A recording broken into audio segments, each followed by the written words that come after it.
30:30, Edgardo Melgar en vivo comienza ya.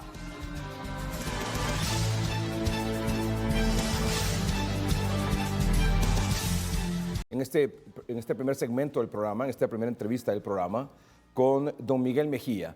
Don Miguel Mejía es el presidente del CITRAMED, el sindicato que aglutina a todos los empleados del sector de la salud. Don Miguel Mejía, buenas noches. ¿Me escucha bien? Sí, buenas noches. Le escucho perfectamente, licenciado. Muy bien, muchas gracias. Don Miguel Mejía, el viernes conversamos con usted, don Miguel, en el noticiero Hoy Mismo, y usted informaba a nivel nacional sobre unas actividades que iba a desarrollar el CITRAMEDIS, es decir, todos los sindicatos de la salud a partir de mañana lunes, en centros de salud y en hospitales públicos. Actividades que tienen que ver con medidas de protesta y de exigencia por el tema de nombramientos de personal de salud que estuvo que ha estado en la lucha contra el COVID en primera línea, y además el pago de salarios atrasados de enero, febrero y lo que va de marzo. Entiendo que a última hora se ha tomado una decisión que implica que se suspende la actividad de mañana, don Miguel. ¿Usted lo podría confirmar? Sí, efectivamente es así, licenciado.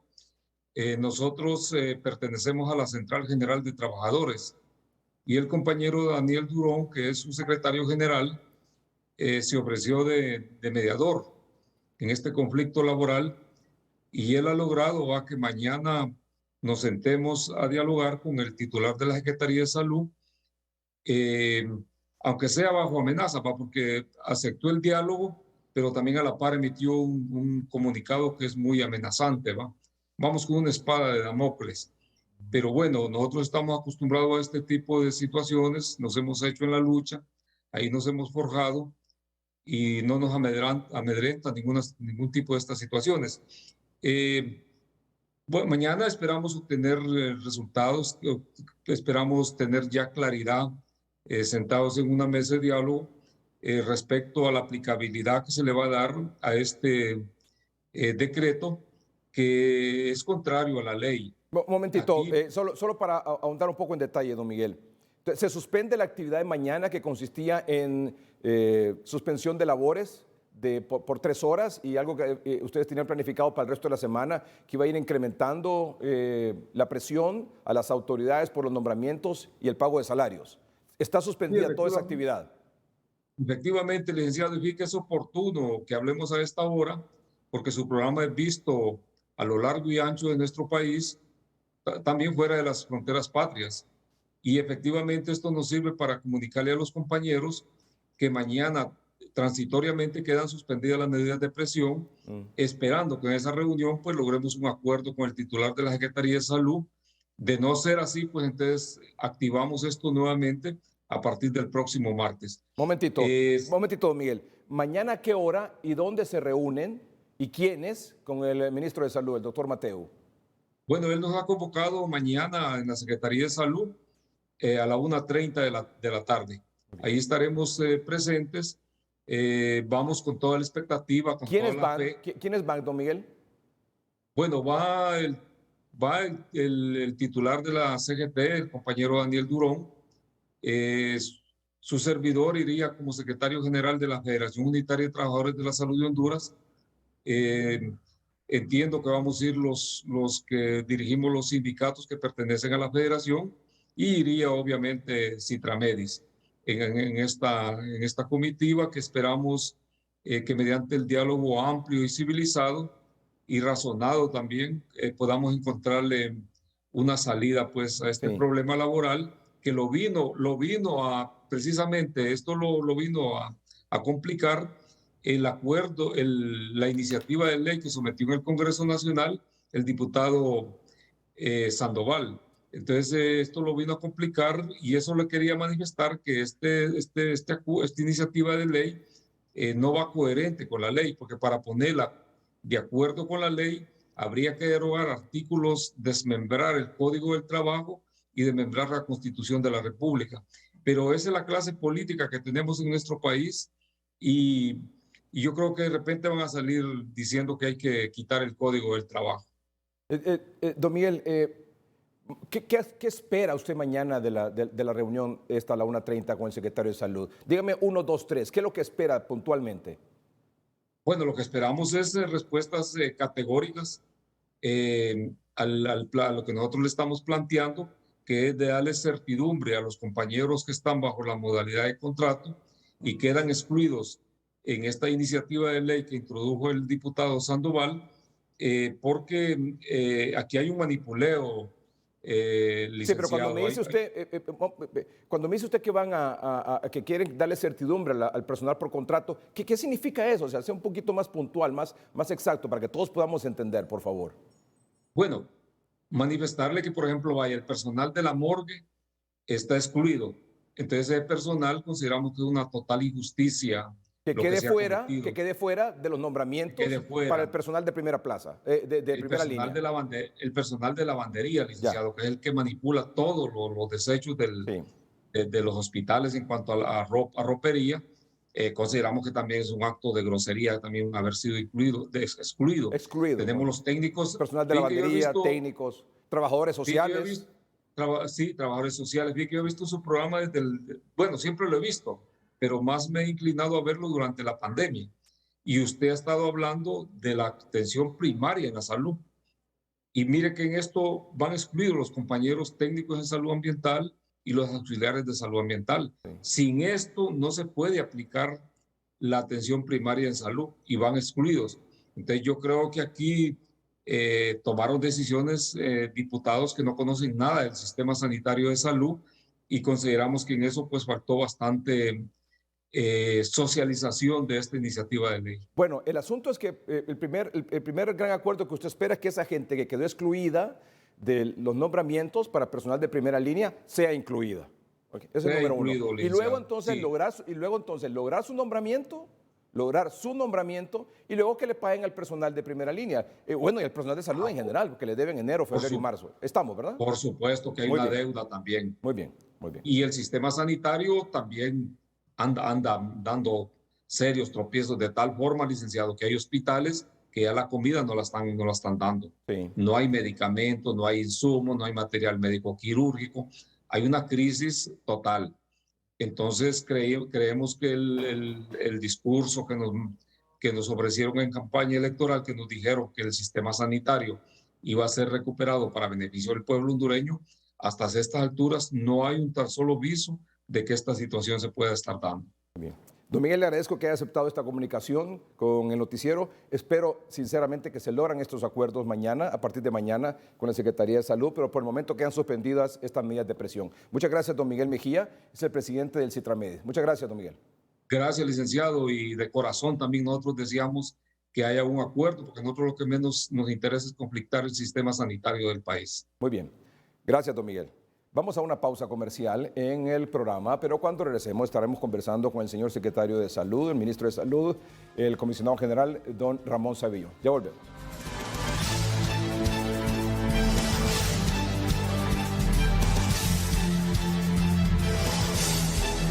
Continuamos con 3030. Gracias a...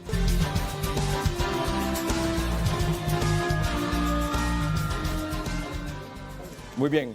General, muchas gracias por acompañarnos esta noche. Un placer. Bienvenido al programa. Muchas gracias. Y bienvenido a Honduras también. Muchas gracias, sí, doble. General, ¿cuánto tiempo estuvo fuera del país? Yo estuve 6, iba sobre los 7 años. Sobre 7 años. Claro, de estar allá. No, nunca me quedó claro, siempre cuando usted era el director de la policía y todo, teníamos entrevistas con usted aquí en el noticiero, hoy mismo sobre todo. General, nunca me quedó claro por qué salió del país, por qué tuvo que salir del país. Bueno, la realidad es que nunca se me manifestó en mi salida y por qué se me pedía una renuncia. Cuando usted hace las cosas bien... Es que a usted le pidieron su renuncia como director de la policía. Así es, señor. Sí. En el tiempo del gobierno del presidente Hernández. Exacto, bajo la administración de la Secretaría de Seguridad del señor Corrales. Ah, de don Arturo Corrales, sí. ¿A usted le pidieron la renuncia? Claro que renunciara, entonces no es un... Sí cabe la renuncia cuando, bajo ciertas circunstancias, que uno puede hacer algo malo o también por salud. Claro. La tercera es por alguna decisión judicial que lo aboque a una situación de esta, pero ninguna de las causales cabía. Y vea que eso es contrario a mi honor también, porque usted cuando hace las cosas buenas, sobre todo en una institución de justicia, que es el primer escalón de justicia, la Policía Nacional es el primer operador de justicia, que conlleva dos temas fundamentales, que es la protección de todo el pueblo hondureño, más los cumplimientos en el sentido de la ley. Todos los mandatos y todas aquellas, somos los encargados de hacer cumplir la ley. Entonces, me parece que mi rendimiento no tomaba ninguna causales para ser removido. Entonces, nosotros doctrinariamente en nuestra academia de policía, la NAPO se nos enseñó honor. Y solo renuncie. ¿Por qué? No me explican por qué, razón. Entonces, no, mira, entonces, honestamente, se lo voy a decir ahora, creo primera vez, lo manifiesto públicamente. Yo dije que preferiría la muerte antes que renunciar. Y nosotros tenemos otra cultura organizacional que se nos comunique un relevo. Era lo correcto. Si a mí me comunica un relevo normal, yo lo hubiera aceptado, porque esa es la estructura, no renunciar. Porque usted sabe, dentro de las Fuerzas Armadas, ¿qué significa renunciar al combate es traición a la patria? Entonces yo lo consideré como que me estaban abocando a una trampa que yo quedara traidor ante el pueblo hondureño. Y yo no, estaba haciendo las cosas bien. El pueblo creo que vio los resultados también, tanto en materia de orden público, mejorando la institución, estaba dando los resultados que la población quería, y también asistiendo a los otros operadores de justicia, en este caso a la Fiscalía y al Poder Judicial, había muy buena coordinación. Entonces, ¿por qué? Entonces, habían otros temas de fondo, realmente, con la captura de los señores extraditables. Ustedes lo supieron, usted lo vio desde el Negro Lobo hasta el H y otros que ya estaban en camino, ya por concluirse. Eso creo que fue el tema de fondo. Y no podía, bajo las circunstancias, verme,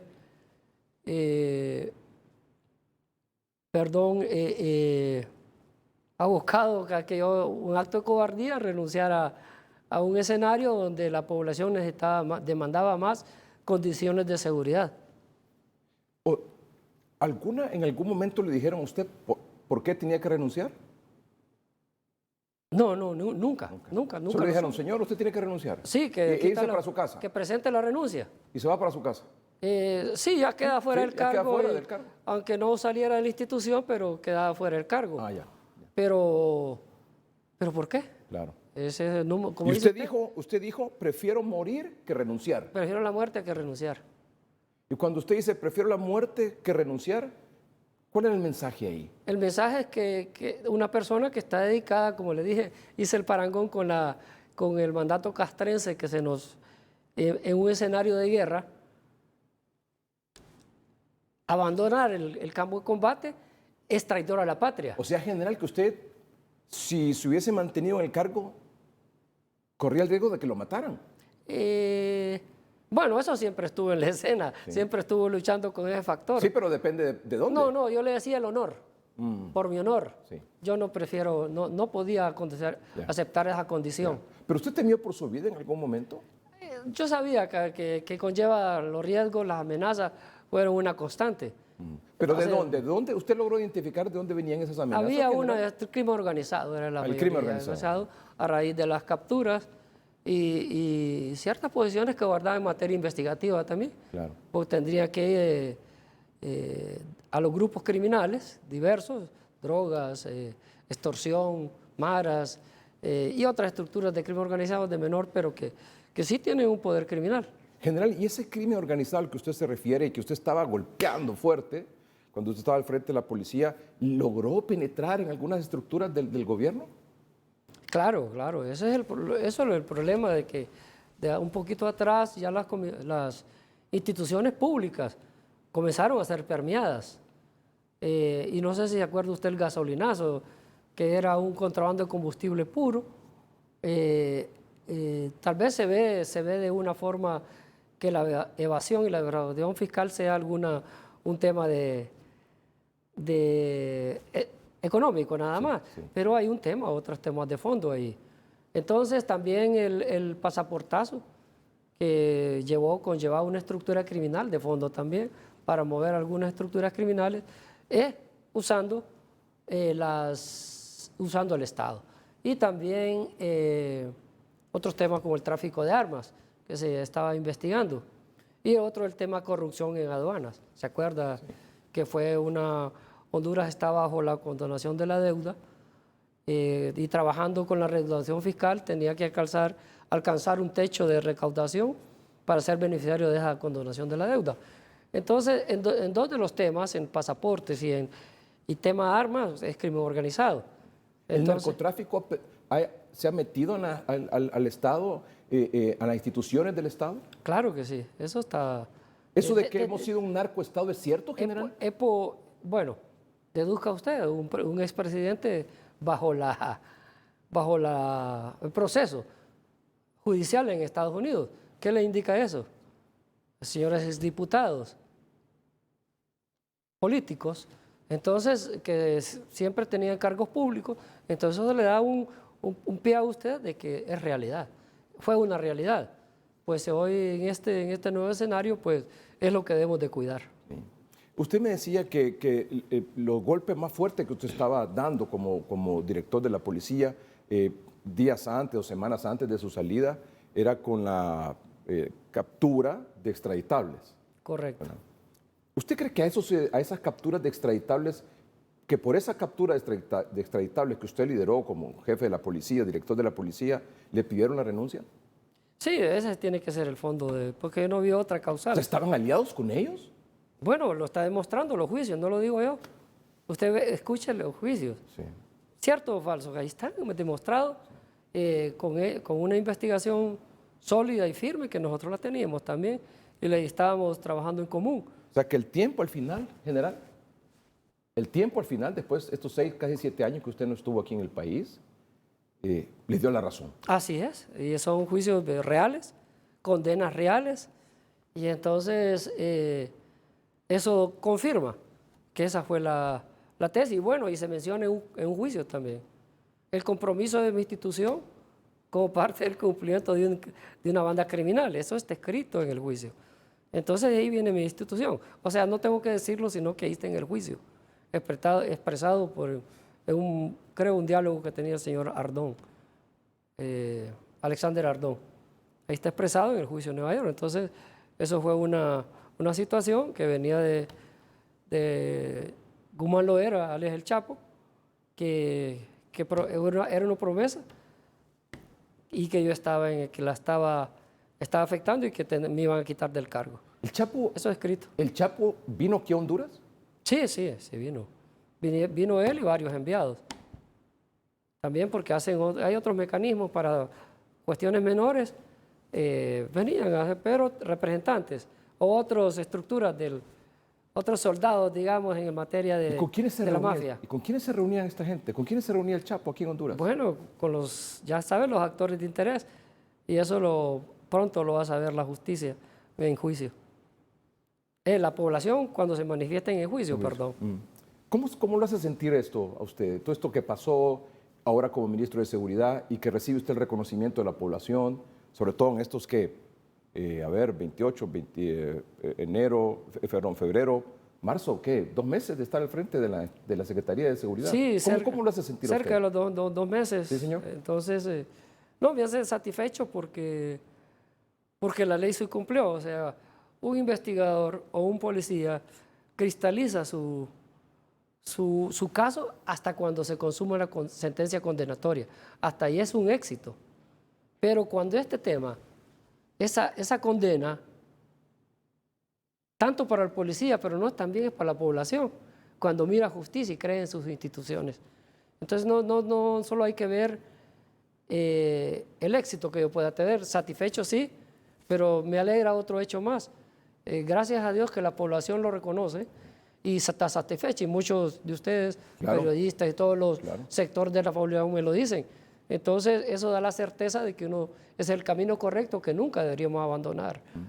Y se generan muchas expectativas, como usted entenderá, ¿verdad, general? Pero claro, ya mañana van a pedir otro escenario. Sí, claro. Y una de las cosas que se colige de ahí es que tenemos que cuidar nuestras instituciones públicas. Son para el servicio. Su salida entonces, general, ahora lo entiendo, se debió a una especie de represalia por usted estar capturando a los extraditables. Correcto. Es fuerte eso. No, es fuerte, sí, es que eso... y usted me decía la pregunta de las amenazas a muerte. Sí, sí, sí. Entonces, Sí, eso increíble. conllevaba ese Por riesgo. supuesto, por supuesto. Pero todo policía debe tener la convicción de que eso va a ocurrir. Las amenazas van a ocurrir. Los cuidados que uno debe tener son los otros, una vida más privada de vida pública, Claro. incluso privada de vida familiar, Claro. movimientos restringidos y otra serie de cosas que uno tiene que cuidar. Riesgos que son razonables derivados de esas estructuras criminales.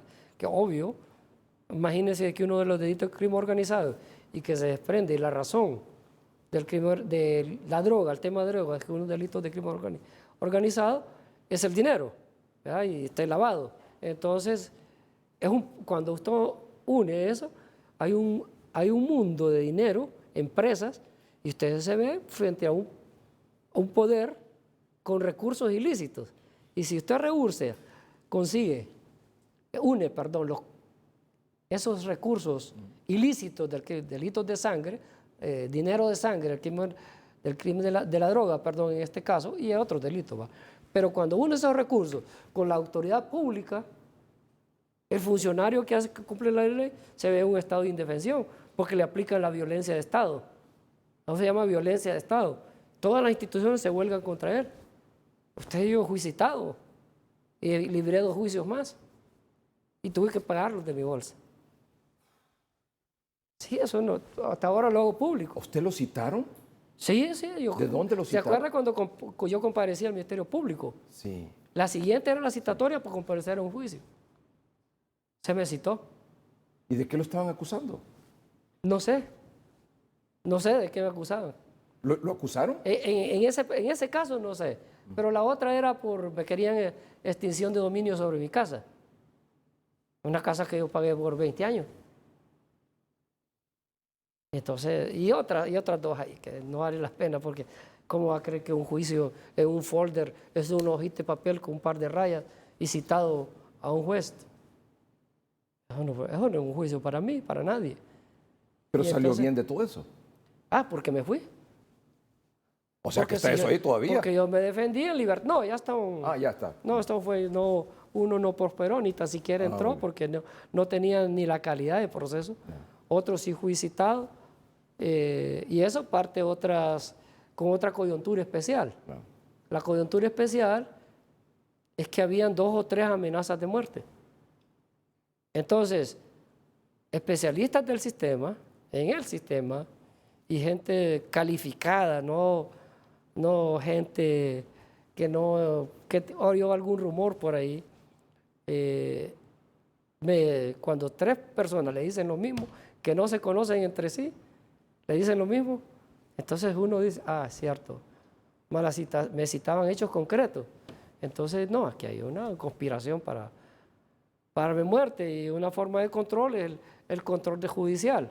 Entonces, si instituciones del Estado participan o conspiran contra un ciudadano, ese hecho se va a producir tarde o temprano, porque le controlan la vida, le controlan instituciones públicas, y le tiran otros detalles, como cerrarle la banca, no la banca, sino el movimiento financiero de uno. O sea, es una asfixia total. Entonces, cuando uno se ve ahí, en un momento lo llegué al máximo nivel hasta que dije, esto es concreto. Entonces, una decisión de 5 minutos fuera del país. Y a saberlo hacer también, que es otro arte. Sí, a mí se me supieron que yo estaba fuera del país hasta que yo llamé a un noticiero de un colega suyo y le pedí que no publicara mi nombre, pero él dijo, no, mi número, pero él dijo que yo estaba fuera del país. Pero bueno, eso me llevó ya eso fue un mes y fracción después. Entonces, hasta ahí pude estar más tranquilo con mi familia. Pero qué historia esta, general. No, realmente... es difícil, pero... Absolutamente. O sea, porque usted me está diciendo, o sea, el crimen organizado y adentro instituciones conspirando contra usted y contra lo que se estaba haciendo. Así es, para dejar nulificar cualquier esfuerzo de las otras instituciones que estaban trabajando, luchando contra, hacía un desbalance ahí o sea, una parte de esa misma institución destruye el trabajo de los buenos de la misma institución. Y eso es una situación de que hay que luchar todo. Y se lucha en la policía, se lucha en la Fuerza Armada, se lucha que estoy en escenario a raíz de las políticas del señor presidente. El Ministerio Público no es la excepción. Y también Banco y Seguros, el Poder Judicial, y habían otros segmentos que estaban filtrados. Por eso me pareció haber escuchado durante el operativo aquel donde se detuvo al expresidente Hernández, y usted me puede corregir si fue equivocada esa percepción, esa impresión, que él le dijo a usted que si esa detención de él se trataba de una venganza de parte suya. No, él no me lo dijo. Ah, ¿no se lo dijo? No me dijo nada de eso. Okay. Porque él, si usted pudo ver, bueno, tal vez antes de eso se le mostró la orden de captura a sus equipos de abogados. Entonces la leyeron, la analizaron y no, es cierta, correcta. Y entonces él salió, pero como precedía de otras operaciones policiales previas, entonces le mostramos la orden de captura, él aceptó el equipo de abogados, y así, en esa forma salió. Lo único fueron otros términos que él utilizó hacia mí. ¿Qué términos, si es posible? Uno, sí, cuando vino. Y yo le dije, usted lo sabe, le digo. Él era presidente todavía. Entonces, eso fue y le dije que le íbamos a aplicar los procedimientos que mandaba a leer. Esto es la lectura de sus derechos, que tenía derecho a llamadas, todo lo, y que firmara y también el registro personal. Y luego el tercer elemento, que es la inmovilización que se le aplicó por efectos de seguridad, tanto de él como el equipo que realizó de la Policía Nacional, que realizó esa función policial. ¿Cómo es su relación actualmente con el Poder Judicial y el Ministerio Público? No, nosotros tenemos coordinación y tenemos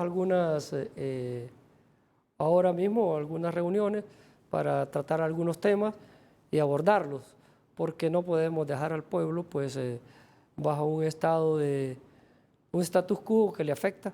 Tenemos que mejorar ciertas condiciones y estas son las relaciones con todos los operados de justicia, que es la Secretaría de Seguridad, Fiscalía y Poder Judicial. Entonces tenemos que mover una relación de coordinación y mover algunos aspectos que impedían proteger o efectuar ciertos procedimientos legales en materia de seguridad ciudadana. General y señor Ministro de Seguridad, cuando se habla, por ejemplo, y trasciende que en operativos de la policía se captura una persona solicitada en extradición a Estados Unidos y antes de que se oficialice su nombre y todo lo demás, hay mucha especulación alrededor de quiénes podrían ser. Y se mencionan nombres en las redes sociales. Usted ya sabe cómo funciona esa cosa, general. Y aparecen fulano, sutano, mengano, exfuncionarios de gobierno, pueden ser hasta expolicías o miembros de las Fuerzas Armadas.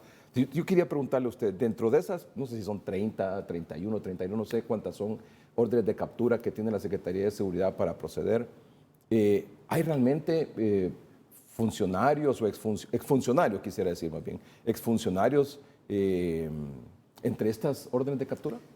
Hay una serie de personas. La verdad que eso de Estados Unidos en este caso, u otros países, porque tenemos de otros países también, pero cada país hace un planeamiento estratégico de los procesos en sus respectivos países. Entonces va dando conforme la priorización o el esquema que ellos tienen diseñado para concluir con sus casos. En este caso, pues, hay otros eslabones que se van articulando, los van pidiendo y se va cumpliendo. Entonces, conforme van llegando, uno los va resolviendo. Bueno, imagínense el caso del señor Toquiro, de 2014. 2014, estaba esa orden de captura. Exactamente. Entonces, que nunca llegó a mis manos.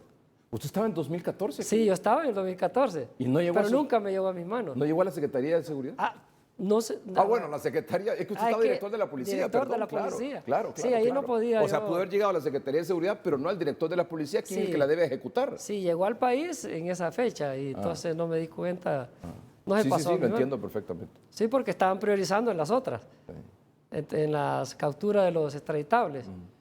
Ahí fue una... Déjeme decirle que el problema que para contestarle a los funcionarios es que sí habían funcionarios. Bueno, usted lo sabe. Los juicios son... En Estados Unidos lo dicen. Entonces, pero desde el punto de vista de acción de la Policía Nacional, una vez que obtenida las órdenes de captura, uno tiene que priorizar cuáles son las capturas más. Y usted lo va a saber, un punto que le voy a dar. ¿Desde cuándo funcionaban estas estructuras criminales? 2000 y fracción para hacia arriba. Y ya a esa fecha ya tenían prácticamente cierto control, incluso las instituciones públicas. Y recuerde que, y lo voy a decir aquí, cada vez que una estructura criminal es desmontada, hay otro que la reemplaza. Y puede ser violenta, puede ser arreglada, pero lo importante es que el Estado tiene que intervenir y darle lectura a eso. Así como usted da lectura para su programa, también uno debe analizar estratégicamente esas condiciones que se van a dar y que no vayan a afectar a la población. Le hago la pregunta más directamente. ¿Hay exfuncionarios o políticos de alto nivel dentro de las órdenes de captura solicitados en extradición que la policía va a ejecutar? No, mire, lo que le puedo decir, no puedo puntualizar en ese tema, pero yo lo que le puedo indicar con contundencia es que si un expresidente ya fue capturado, un exdirector de la policía fue capturado y otra persona de menos implicancia fue capturado, el mensaje es: de la que venga se va a cumplir. No puedo por implicación decirle en este programa a algunos, pero le voy a decir que en las redes están equivocadas esos nombres que se dan, ese morbo, o a veces afectan a ciertas personas, pero afectan en pocos casos a las operaciones policíacas, pero uno se guía por la concreción de una orden de captura, que es la resolución emitida por un juez. Entonces uno por ahí se guía. No esos redes no son, pues eso sí se las puedo descartar, no que no hayan sino las redes. O sea, lo que dicen en las redes, los nombres no están ahí. Los nombres no están ahí. ¿Cómo se explica usted que, por ejemplo, el caso este de Toquiro, es un señor salvadoreño, tiene doble nacionalidad, Sí, tiene, creo, ¿verdad? sí. Salvadoreño, hondureño. El señor Bonilla, exdirector de la policía, que eran solicitudes de extradición que ya de captura que ya estaban pendientes Sí, hace algún Bonilla tiempo. era mayo del 2021. ¿Cómo se explica que no se hayan procedido y usted vino y en 2 meses ya? Bueno, esas son las situaciones Pero le decía de la eficacia y se lo decía con la captura desde el Negro Lobo hacia los otros. Todas Claro. las estructuras principales. ¿Cuántos extraditables capturó usted? Bueno, eran 9 y dejé encaminado 4 ya concluidos. Sí. O sea, porque como le dije, le apunté, una investigación de un delito y llevarlo hasta la emisión de una captura es una fase muy importante en el proceso. Entonces, llevarlo hasta allí ya es un éxito. Claro. Y ya los expedientes estaban concluidos. Entonces, le dije, antes de que continúe, le metemos tijera. O sea, usted, quiero decir. Exactamente, sí, antes de que pase a otra cuestión. Y usted sabe que solo estuve 11 meses también en la dirección. Normalmente el periodo de un director de la policía es... eran 3 años. 3 años. Sí. Apenas 11 meses, ni el año siquiera. Y entonces, con las condiciones que eran históricas. Sí. Y le mencionaba estructuras de 14 años. ¿Y por qué nadie había hecho nada? ¿Y por qué no se desmontó estructura? Y otra cosa, que venía de deshacer otra estructura, del narcotráfico y que ya estaba penetrando también, que es la estructura de Paico, García Montes, Coqui Echeverría, todo eso, Coqui Ramos, perdón, y otra, familia Montes intervenida. Sí. Allá, entonces, venía de tratar esa y abordar la nueva. Sí. Hoy, 6, 7 años después, estamos peor con el tema del narcotráfico en Honduras, penetrando en las instituciones, a la sociedad en general. Bueno, yo diría que es un fenómeno a nivel mundial. De hecho, si usted toma un termómetro midiendo la economía y el lavado de capitales en el mundo, usted va a encontrar un crecimiento en todas. Y sobre todo Latinoamérica tiene todos los países de América, perdón, desde Canadá hasta la Patagonia, tiene un fenómeno de esa naturaleza. Y el crecimiento es en el mundo. Entonces, todos los países tenemos que luchar con el fenómeno. Claro, afecta a las economías más, con unas economías más precarias, se podría decir, y sobre todo a nosotros. Puntualmente, pues nos afecta porque, imagínense, pasar de una deuda de 3.000 millones, pasar a 17.000 millones en un corto plazo. Entonces, eso hay un debilitamiento socioeconómico, hay pérdida de empleo en nuestra población. Entonces, eso afecta gravemente.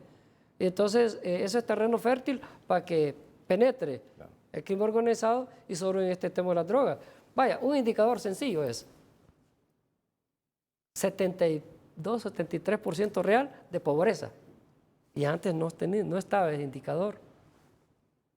Hace 12, 13 años. 13 años. Entonces, ¿cómo es? Segundo, ¿cuándo usted había visto, por ejemplo, plantaciones de cocaína, plantas de coca? Sí, el viernes me llamó la atención eso. Hicieron un operativo impresionante, creo que fue en Colón, ¿verdad? En Colón, sí. cerca no sé de... cuántas plantas de... y en Dalí también. Sí, de cocaína, era eso, ¿verdad? Cocaína, sí. Entonces, desde el Caloide, plantaciones en Colón y plantaciones en El Paraíso, en Trojes. Y hay otras por ahí. Pero bueno, pero si usted ve, antes usted no podía... ¿Y laboratorios de procesamiento? También, cada uno con su laboratorio. A cada uno con su plantación y laboratorio. Y laboratorio, para procesar y todo lo el alcaloide ese y sacar la pasta base y luego transformarlo. O sea que ahora no solo aquí es paso, sino que aquí es producción también. Exactamente. Entonces el fenómeno creció en nuestro país, ha crecido en México, crecido en Estados Unidos y en Sudamérica, que ha sido un semillero. Le preguntaba sobre el expresidente Hernández y usted sabe que, por ejemplo, la gente del Partido Nacional, la ex primera dama, han cuestionado de que se le han violado los derechos humanos y esas cosas. Yo quisiera que usted nos explicara en qué condiciones está el expresidente Hernández. No, él está en su lugar de reclusión. Es claro, con los límites, porque así lo manda la ley del reglamento y la ley del instituto. Nosotros estamos llevando a cabo ese y sería legal y de debida forma. Claro, usted va a comparar como siendo un presidente en las condiciones que vive, en su vida normal, pasar un contexto de encierro, con guardias ahí que están pendientes, con los anillos de seguridad, pero en ese espacio se le da todos no comodidades, pero sí que... ¿Lo básico? Dignamente, lo básico para que sea dignamente tratado como una persona y que realmente en este caso él está, pues todavía no ha sido juzgado, entonces pero está con las condiciones de internamiento y tiene que tener restricciones. Entonces pasar de un ambiente de libertad en un espacio grande, imagínese un presidente, pasar a un contexto de encierro aún sumamente reducido, es sumamente difícil para él. Claro. ¿Él recibe visitas? Claro, el reglamento lo permite. ¿Cualquier persona puede irlo a visitar? No, cualquiera no. La familia, sí. Esto es la esposa, sus hijos, sus hermanos. Hay una programación de que pueden llegar, sobre todo darle la hora de sol también. Pero personas particulares sí la podrían visitar, pero tiene que ser sujeto, sobre ellos hay 9 requisitos que deben de cumplir. Entonces, que sumamente... y el otro tema son sus abogados, que lo pueden visitar. Claro. Y también lo han visitado las instituciones de derechos humanos para que vayan a certificar que eso está siendo correcto. ¿1 hora al día sale de sol? De sol, 1 hora de sol. De sol se establece el reglamento. ¿Y entonces, eso implica salir allí de la habitación y...? Tenemos un lugar seguro designado. Sí, a él le gusta también ejercitarse y eso aprovecha para... La defensa del expresidente Hernández presentó el recurso de apelación que se permite en estos casos cuando el juez natural concede la extradición. Y luego entiendo que esta semana, no sé si entre el martes y miércoles, el Pleno de la Corte Suprema de Justicia va a decidir si procede o no, si acepta o no el recurso de apelación. Sí. No todos los solicitados en extradición y que el juez le ha concedido la extradición han presentado este recurso de apelación, pero todos los que lo han presentado, todos el Pleno de Magistrados de la Corte Suprema de Justicia lo ha rechazado, o sea que la extradición finalmente se cumple. Sí. No pensaría yo que podría haber algo diferente. ¿Qué esperaría usted? No es difícil, como usted dice, la estadística lo dice que de otros casos tratados dicen de que nos indican que va a ser, le van a confirmar la salida, van a desconocer, bueno, en este caso no van a aceptar la apelación y ahí el señor magistrado, juez natural que está conociendo el caso, va a determinar el procedimiento que se les ha aplicado a todos, que es darle curso a la extradición en su etapa final. Sí. General, entiendo que ya esa parte del traslado depende de la Secretaría de Salud y las autoridades de seguridad. Perdón. Y gracias por decirme doctor al principio. Sí, también, que mire que también esta pandemia a mí sí que me tiene del voladero. Yo no sé no se preocupe, como antes estaba en el tema de salud. Sí, también, mire que, bueno. General, disculpe por eso. Le decía, ya queda en sus manos el traslado hacia Estados Unidos, quiero decir. En este caso, pues, lo coordinamos. Sí. Y ¿Con quién lo coordina? La entrega y las actas que se hacen. ¿Con quién lo coordina esto? Hay unas personas del sistema penitenciario y mi persona que tendrían que... ¿Pero esto con quién? ¿Con la DEA? Pero el traslado ¿Sí? es nuestro. El traslado es nuestro hasta ser entregado al personal norteamericano en tierra hondureña. Es decir, Sí. cuando usted dice el traslado, es el traslado hasta... X lugar de Honduras. Hasta Honduras, donde lo recibe la gente de la DEA. Exactamente. Y después se montan en el avión y se lo Así es, se ya va. es una vez que intercambiamos firmas y documentación, llenada el expediente respectivo, entonces concluye y se entrega. Una vez que se confirme o se confirma la extradición, ¿cuánto tiempo más o menos pasa para hacer esa entrega ya a la DEA y que salga hacia Estados Unidos? Ya ese es corto un tiempo, por lo general son breves esos tiempos, 3, 4 días, 5 días lo máximo, que en los otros casos los he observado. ¿Cómo lo hace sentir usted esta situación? Bueno, triste por una situación, triste en el sentido de que las instituciones públicas deberíamos ser las mejores y conocer los casos de justicia, ¿verdad? Entonces, pero también que nosotros deberíamos fortalecer esa institución a llevarla, que sea garante de la población, que la población, su pueblo, confíe en sus instituciones. Por eso es mi tristeza. Y la otra, justicia, y segundo tema, perdón, es que nosotros deberíamos haber hecho justicia.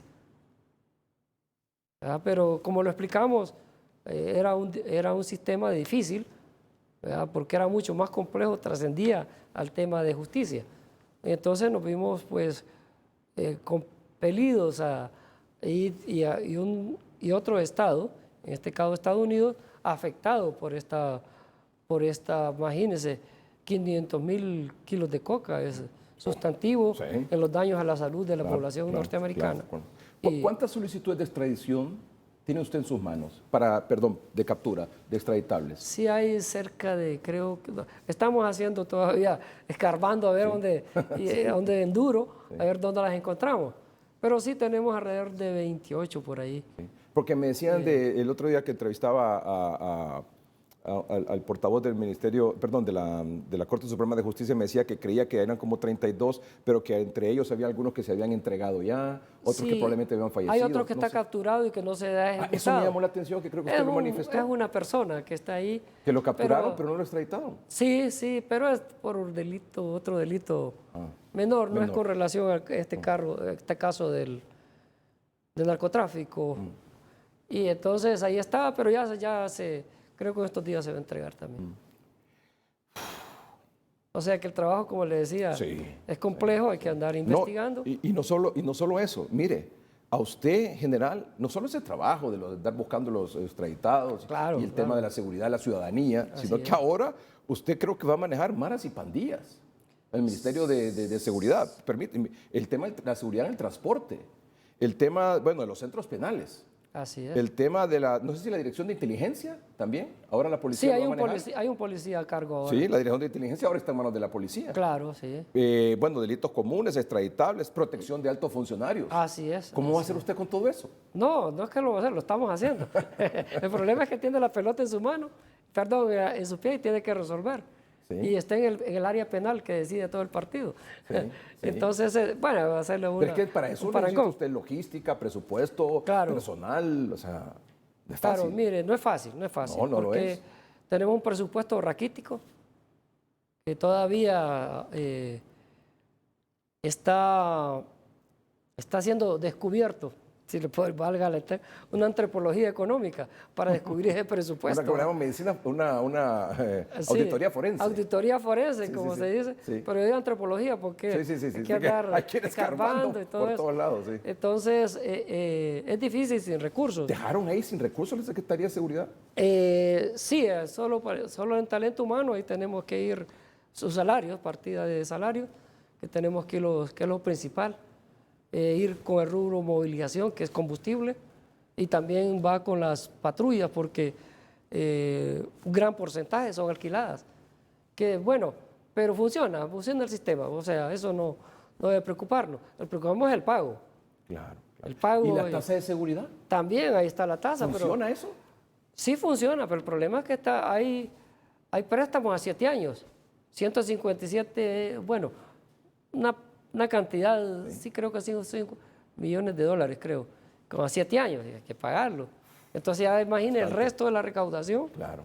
Yo pienso que en este caso, Edgardo, y lo hemos hablado con muchos sectores, he andado hablando con algunos sectores, y ellos muestran esa preocupación sobre el tema tasa de seguridad. Claro. Entonces, la decisión de la señora presidenta es que esos recursos, los que se vayan totalmente a la seguridad ciudadana. Sí, porque esa tasa de seguridad, tenía apuntado yo aquí por algún lado, general, esa tasa de seguridad estaba siendo utilizada para, bueno, armas, municiones, el tema de las patrullas, el pago de salarios del personal, creo, también, ¿no? Sí, de cierto Pero también personal. se enviaba a inteligencia, al Poder Judicial, al Ministerio Público, a las Fuerzas Armadas, ¿así es? Sí, se sí. distribuía en varios entes. Y otras cuestiones, porque son vinculantes, ¿verdad? Ah, bueno, vinculante. Por ejemplo, un funcionario de derechos humanos que esté bajo amenazas, entonces, ¿qué hago yo? Usar de la tasa, o personas a que se le aplica medidas cautelares y hay que cumplirlas. Entonces eso se trae a alquilar un vehículo Claro. y ponérselo también. Sí, personal, tal vez. También, ¿no? Claro, y el talento humano. Entonces, básicamente la Policía Nacional está respondiendo en base al talento humano. Hay una sobrecarga laboral, pero el señor director, el director Sánchez, está haciendo un buen trabajo, un equipo de trabajo que tiene sumamente ingenioso para manejar. Y otro caso es que siempre hay errores, ¿va? Siempre hay temas pequeños, policías que cometen algún acto de corrupción ahí. Pero a nivel macro viene el efecto cascada hacia abajo. Y lo bueno de rescatar es que nuestro policía se está diversificando, está multiplicando y hoy, y le voy a decir, tiene la libertad de actuar cuando tiene que aplicar la ley. Nadie le va a decir qué hacer y qué no debe hacer. Él sabe que tiene que proteger a las personas y hacer cumplir la ley. Esas son las dos. Entonces tiene esa libertad y ese es como un activo, se podría decir, actuacional que lo había perdido. Nadie le puede imponer una cosa, él tiene libertad de actuación de ley. Esos tasas de seguridad que iba a todos estos entes distintos a la policía, pero que tienen que ver con el tema de seguridad al final, me dice usted que la presidenta Castro ha decidido que se quede solo en la policía a partir de ahora. ¿O No lo solo entendí en la mal? policía, sino que vaya enfocado totalmente, porque recuerde que hay un programa que es una promesa de gobierno que es correcta y que se había disminuido. Por ejemplo, la policía comunitaria. Totalmente la policía comunitaria, que por ejemplo la vean con otros ojos, pero no, policía comunitaria es policía escolar, es policía organizando las autoridades de la localidad, interactuando, y que este ciudadano pase a ser un partícipe de sus propias decisiones en materia de seguridad. Entonces es un programa bastante que hay que, algunos recursos, hay que mover recursos y ese programa pues va a venir incluso y también poder delinear con el Ministerio Público que necesita apoyo el Poder Judicial en algunos temas de esos recursos General, necesarios. Y con todas estas 6,000 personas que fueron depuradas de la policía, ¿qué va a hacer usted? ¿Van a entrar de nuevo? ¿Van a entrar algunos, otros no? ¿Qué va a hacer? El problema es que el reglamento de la ley de la carrera policial dejó cerrada y al reingreso solo hay un punto. Y es que una persona únicamente puede ingresar por resolución judicial. Así lo dejaron de cerrado. O sea que si un policía, por ejemplo, tenemos varios casos de muchos policías que renunciaron ellos. No, renuncio, me voy, porque tengo algún problema o porque vi otro ámbito laboral que le favorecía, o también migrar, ¿verdad? Entonces, y otro aspecto, sobrecarga laboral también, que es una cuestión que teníamos. Y ahora todavía, pero en menos proporción. Entonces, esos policías ya no pueden reingresar, aún que hayan renunciado voluntariamente y sin percibir. Y es recurso humano que le costó al Estado, que invirtió al Estado. Entonces, usted tira una cifra, póngale 5,000. ¿Cuánto cuesta un policía? Formar un policía. No digamos, se cometieron errores por reestructuración, por ejemplo, despedir un oficial que costó 4 años y lo despidieron al siguiente mes de graduado, si no haya tenido ni calle. O sea, el hecho de que la calle tenía un mes y ese mes eran de los trámites administrativos. ¿Qué opina de esa depuración que se hizo de la policía? Mire, yo creo que no llenó las expectativas ni de la institución ni de la sociedad hondureña. Me parece que se desprotegió la seguridad. Porque, como le decía al principio, la seguridad ciudadana debe manejar por especialistas en seguridad ciudadana. El crimen se tiene que manejar por especialistas en el tratamiento criminalístico de la investigación, investigación científica, técnico-científica del delito. No son otras personas. Pueden tener ideas, pero improvisar en seguridad, mire, se lo digo con toda honestidad, como hondureño, la verdad, estos programas no se deben de trastocar de gobierno a gobierno. Se debe con guante, con material quirúrgico, esos temas de seguridad. Y eso porque eso es grave. Imagínense, despedir toda la gente es desproteger al ciudadano. Y yo le pregunto, ¿cuántos de estos policías se les fue instruido un proceso? 1 o 2. 1 o 2, porque hay otros que han sido connotados, pero eso salieron antes de la institución, no eso. Entonces son pocos. Entonces la causa que argumentaron no fue la correcta. No fue correcta. Hay diferentes, y ahí van a salir en adelante algunos temas y casos que van a dejar mucho que comentar de eso y van a rectificar que se hizo incorrectamente. Pero se ha hecho correcta o incorrectamente, la condición o el requisito o el proceso o el camino para regresar a la institución es solo y únicamente a través de una resolución judicial. Así mismo, por ahora es la única que priva. Entonces, y cuando haya eso, usted lo recibe sin problema. No, porque hay personas que más bien las necesitamos y que son especialistas en diferentes campos. Pero tienen que resolver eso allá. Exactamente, pasa por ahora por la resolución judicial. En general, aquí se aprobó una ley de escuchas, ¿verdad? Sí, de escuchar ahí, sobre todo cuando haya sospechas de alguien involucrado en cosas ilegales. Y entiendo que eso se pasa por la aprobación de un juez, ¿verdad? Se solicita y el juez autoriza. No, ahí está, hay un juez. ¿Verdad? El juez autoriza que se le escuche las conversaciones y hay fiscal, a tal persona. o sea, tiene que ser una llamada, perdón que lo interrumpa, No. bajo todos los parámetros legales. Ok. Hacer la intervención técnica bajo todo el prisma de la legalidad. La pregunta es, existe actualmente en Honduras un mecanismo paralelo de escuchas? Bueno, nosotros estamos lidiando con esos aspectos. Recuerde que No, pero ¿lo hay, general? la tecnología, ese lo quiero llevarlo ahí. La tecnología ahora, usted puede escuchar con tecnología, si usa la tecnología. Y hay personas y grupos que manejan tecnología. Entonces puede intervenir bueno, uno de ellos es los hackers, que le puede intervenir muchas cosas. Entonces, prácticamente un hacker lo está escuchando a usted, lo está viendo. ¿Pero desde el ¿Qué Estado? hace? Particular y el Estado. Bueno, cuando usted se sale del Estado de Derecho, ya no es Estado. Ya pasa a ser una actividad criminal. Pero, por ejemplo, Aún fuese funcionario público. pero desde el Ejecutivo, entiéndase Fuerzas Armadas o Policía, ¿se ha escuchado aquí legalmente a personas?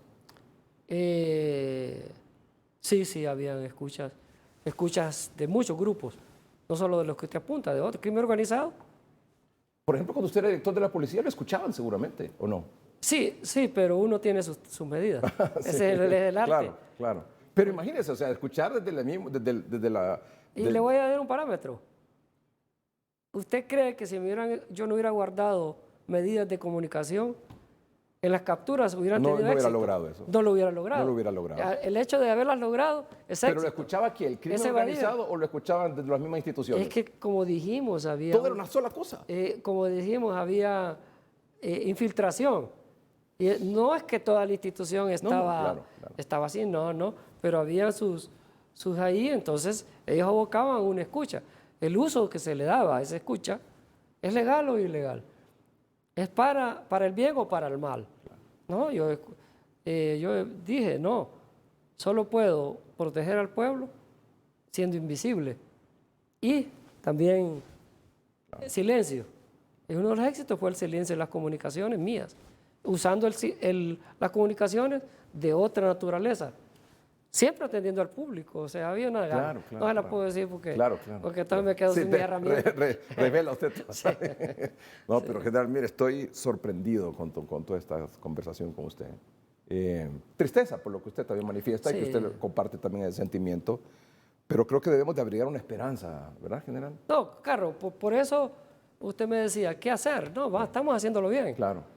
Sí, porque, por ejemplo, yo le decía, mire, usted, el delito común, protección de la ciudadanía, buscar los extraditables, protección de altos funcionarios, el delito común, los centros penales ahora, la seguridad en el transporte, maras y pandillas y la dirección de inteligencia, que antes estaba en las Fuerzas Armadas y ahora la maneja la policía. Sí, entonces ¿Esto viene siendo como un proceso gradual, general? ¿O lo va a agarrar todo de una sola No, hay vez? algunas partes que son graduales, como el tema de centros penales. Claro. Porque la Fuerza Armada tiene un grupo sustancial ahí, nuestro ejército, sustancial en el sentido de que nos ayudan a la prevención, por ejemplo, en los centros penales, nos está ayudando, pero hay un proceso gradual, como usted dice, para que no veamos desprotegida la seguridad ciudadana. ¿Me permítame hacer una pausa comercial? Sí, correcto. Y luego vamos a regresar para que usted tenga oportunidad de dirigirse a nuestros amables televidentes. Lástima, ya había entrado en calor la conversación. No, por supuesto, pero tengo que ir al corte comercial, general, usted lo sabe. Gracias. De esto vivimos, en realidad. Claro. ¿Verdad? Aunque hay quienes dicen que no se vive de la publicidad. ¿Y entonces de qué vamos a vivir estos programas y los medios de comunicación? Así es. Ay, hombre. Ya regresamos. Es el general Savillón, secretario de Seguridad, que nos ha acompañado esta noche aquí en el programa. Estoy muy agradecido que haya aceptado esta conversación. Creo que ha sido pero muy informativa y de tremendo impacto. Le decía que además la población se hace muchas expectativas en relación a la labor que hace la Secretaría de Seguridad, la policía, ahora bajo su liderazgo, general. Le deseo éxitos en beneficio de la población. En el beneficio de la credibilidad en la institución, en el resurgimiento de la institución, que es de tanta importancia para la lucha contra el crimen organizado y la protección de la ciudadanía en general. Así que estamos muy agradecidos porque usted ha aceptado esta invitación. Muchas gracias. Sí, he tratado de hacer una Bueno, siempre con sus colegas, pues estoy transmitiendo aquellos mensajes, siempre y cuando la agenda lo permita, y creo que vamos a interactuar siempre en el futuro, porque ahorita está asentándose la seguridad ciudadana, la Policía Nacional, la Secretaría de Seguridad, que había unas relaciones distintas antes. Hoy estamos bajo otro tipo de coordinación, más cercana, más dinámica y más inteligente, incluso en estos momentos de crisis, se podría decir, y como usted bien lo apuntaba, de hacer el desdoble y el punto de levantamiento de la institución y de la seguridad ciudadana. Yo creo que lo ha percibido de una forma muy positiva. Así que tengo que distribuir mi tiempo en tanta cosa. No, y yo le mencionaba aquí el tema que ahí no aparece el tema del bajo aguán también. Yo soy el presidente de comisión. Estamos trabajando también. El tema de tierras es importante. Tierras me consume. Afortunadamente los sectores involucrados han manifestado un acuerdo, estar de un acuerdo, entonces ahora ya lo vamos a llevar a la última fase. De los acuerdos lo planteado en el mismo acuerdo, y también la señora presidenta en su debido momento. Es un éxito que un problema de casi de más de 40 años. Oh, sí, larguísimo. Larguísima data. Sí. Y no solo de 50 años, sino de 40, 50, no hacia atrás, generó atrás otras condiciones, ¿verdad? Y que ha generado fallecidos también, ¿verdad? Claro, muchas familias. Que nosotros... General, fíjese que me llamó la atención mucho, no sé si usted se dio cuenta de una situación que se dio en Roatán, en Islas de la Bahía, en agosto del año pasado, que detuvieron un tiempo al alcalde porque enfrente iba porque descubrieron que enfrente del automóvil de él, el que conducía él, iba un carro que después descubrieron en un operativo que transportaba droga. ¿Sabe algo usted de eso? Sí, no muy profundamente, pero sí que hubo algunas imprecisiones, se podría decir, y esas imprecisiones tienen un costo procesal. Si no se hacen correctamente en el debido momento, puede cometerse error de señalar, del juez no va a aceptar esas pruebas, y creo que hubo ese fue, según sé, no he estudiado a profundidad el caso, pero eso es un poquito, bueno, que no se haya llevado a finalización el caso de forma correcta, y eso pues hace perder recursos y favorece a otras estructuras, a las estructuras involucradas que se salieron, como dicen, con la suya, aunque perdieron ese lote pero no es la captura en sí la que debe de ser el objetivo final. Como le dije al final, es desmontar la estructura con sentencias condenatorias. Ese es el punto. Y ahí, por eso, desgraciadamente, no se llegó hasta ahí. General, ¿qué quisiera decirle a nuestros amables televidentes? Bueno, que tengan confianza que hay una nueva planificación en ejecución ya para darles la seguridad correcta.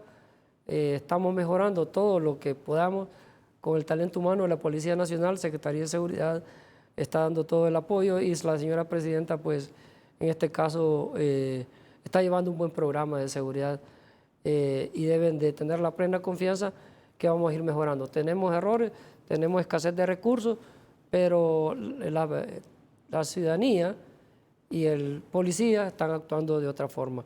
Gracias por esa pregunta, porque es importante transmitirle a nuestros ciudadanos, no obstante esa carga laboral nueva, es bastante difícil de llevar, pero lo estamos haciendo de una forma inteligente, con una dinámica y unas aplicaciones operativas propias de policía que antes no eran posibles. Como le dije, sabemos que tenemos errores, fallas de algunos policías, pero también estamos en ese tema, que el policía que sea desreclutado, despedido, sea en legal y de debida forma, porque también lo estamos haciendo. O sea, esa es la verdadera depuración, aquella que se hace con todos los parámetros que la ley establece, y lo estamos haciendo de una forma adecuada para que nuestra población pues vaya sintiendo esa mano de firmeza en las políticas públicas que emanan del gobierno. General, de nuevo, muchas gracias. Éxito de su función. Igual, gracias. Gracias. Igual. Don Ramón Savión, el general Ramón Savión es secretario de Seguridad. Vamos a un corte comercial. En un momento continuamos.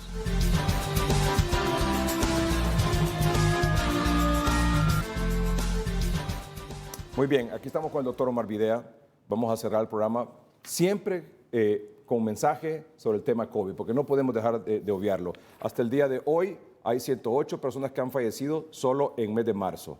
Ojo, hasta hoy 108 personas. Ha disminuido la cantidad de personas hospitalizadas en unidades de cuidados intensivos y también en salas COVID. Doctor, como siempre, muchas gracias, buenas noches. ¿Cuál sería su mensaje hoy cuando se ve que en Europa está fuerte la cosa, que podría pasar en Estados Unidos y eventualmente llegar a Honduras? Sí, en el mundo ya comienzan a sonar tambores de guerra.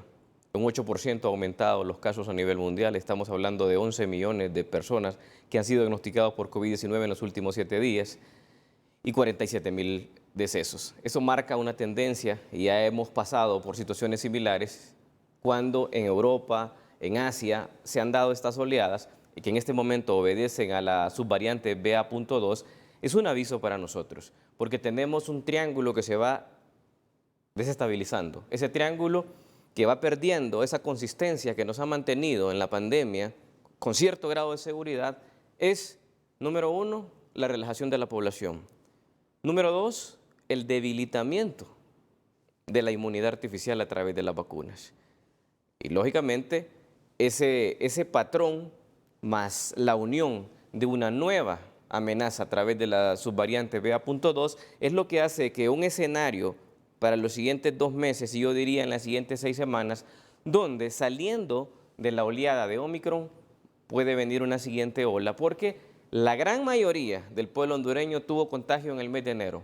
Para el mes de abril, 3 meses después, perdieron la inmunidad natural, porque la artificial desde el mes pasado se está perdiendo en el país, porque ya han transcurrido 4 meses desde la aplicación de la tercera dosis, primera dosis de refuerzo, y que ahora, en este momento, estamos surgiendo la aplicación de la segunda dosis de refuerzo, principalmente para los adultos mayores. Ya Pfizer, Moderna, esta semana, hace 48 horas, han solicitado a FDA en Estados Unidos la aprobación de la segunda dosis, la dosis de refuerzo. Y Pfizer lo ha pedido para los mayores de 65 años, Moderna de los 18 años en adelante. Esos son los escenarios, lo que ha pasado en esta semana. Países como El Salvador, hace 48 horas, ha iniciado el proceso de vacunación a toda la población de 18 años en adelante. Entonces, tenemos que fortalecer ese triángulo para evitar una nueva oleada que ya en el viejo continente ha iniciado. Doctor, muchas gracias. Es un gusto. Gracias por su mensaje. El doctor Omar Videa, consultor de Noticieros Hoy Mismo y el programa 3030. Gracias a ustedes por su atención. Buenas noches y que estén bien.